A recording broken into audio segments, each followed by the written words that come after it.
What's up, party people and magic makers? Destiny here on this magical Monday. I hope you had a fantastic weekend.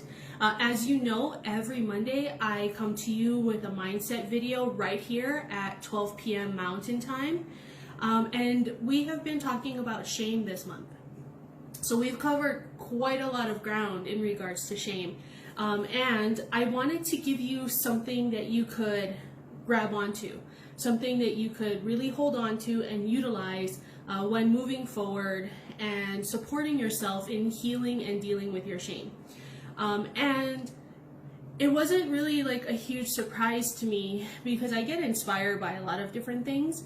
But it wasn't that I got the inspiration, it was how that I was like, oh, that was interesting. So, a couple weeks ago, we know that Naya Rivera from the show Glee had passed away.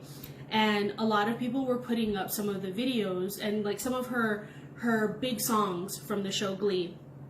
And I was avoiding one because I remember it. I remember watching it when it first came out on television, and it like hit me right in the heart and the gut, and I was like, oh god.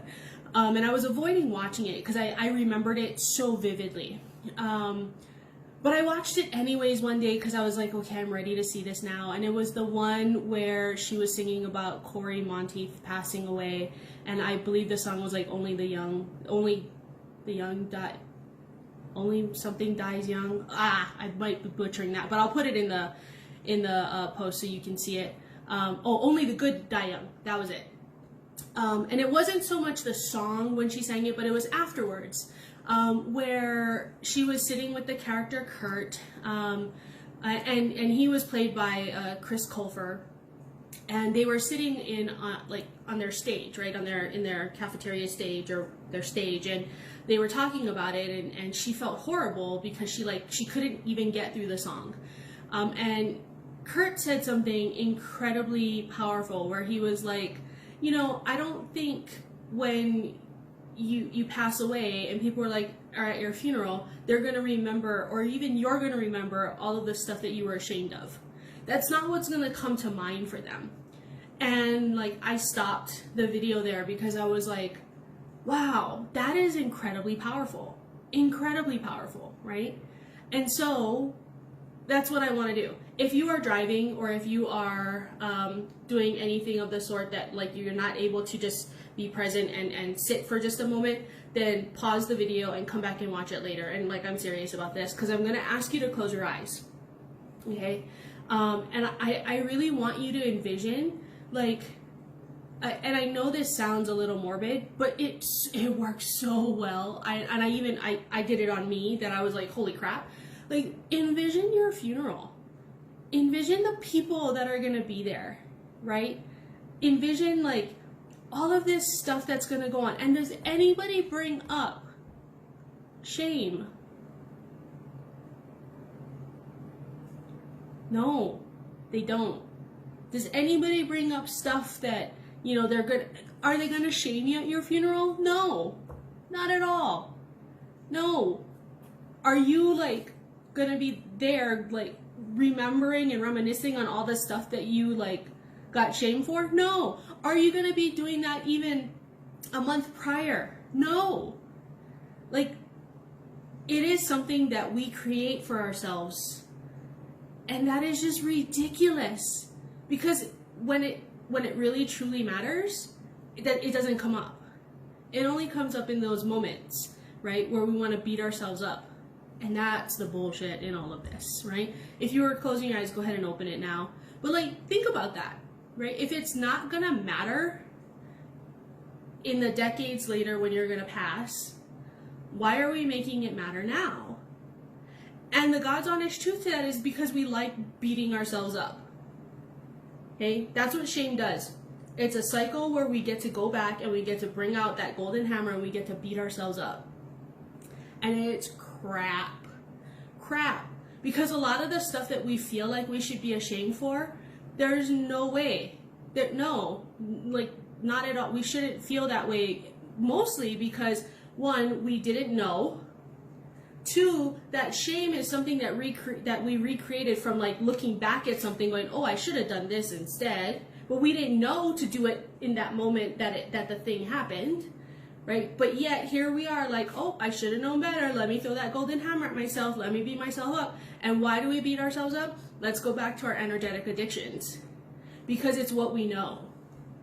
And we're stuck in that stupid pattern, that stupid cycle. And it's like, it's maddening, right? So because of this energetic addiction that we have, and we talked about this a couple of months ago, where, like we want to do what we know is familiar to us. And so if you grew up in a house with anxiety, being anxious now is normal. It feels comfortable. If you grew up in a house with anger and frustration, being angry and frustrated is normal. It's comfortable. If you grew up in a house with a depressive parent, that is now normal and comfortable for you. Just the same as shame is. It is an energetic addiction that we have to consistently do it to ourselves and to beat ourselves up about it. And so, if we keep beating ourselves up about it, then we get to stay small. We get to stay tiny. We don't have to be big. We don't have to be out there. We don't have to be visible.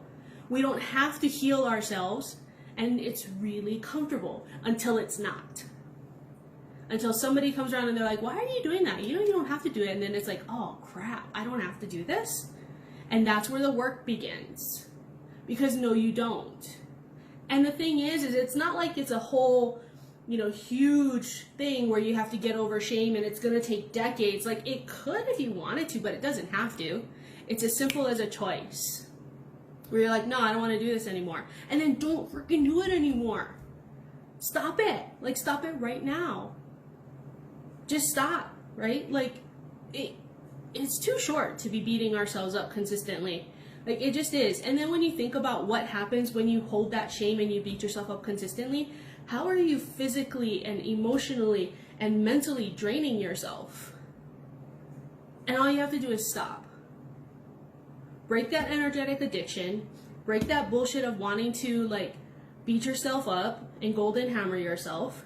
Freaking go out in the world and be successful, because that's and whatever success means to you, right? Like, I'm not saying success has to look a certain way. It's however it looks for you, because that's what this world needs. That's what we need now. We don't need people lollygagging and chilling. We need people who are willing to do their work and help other people do theirs. And that's you, in whatever form that looks like for you.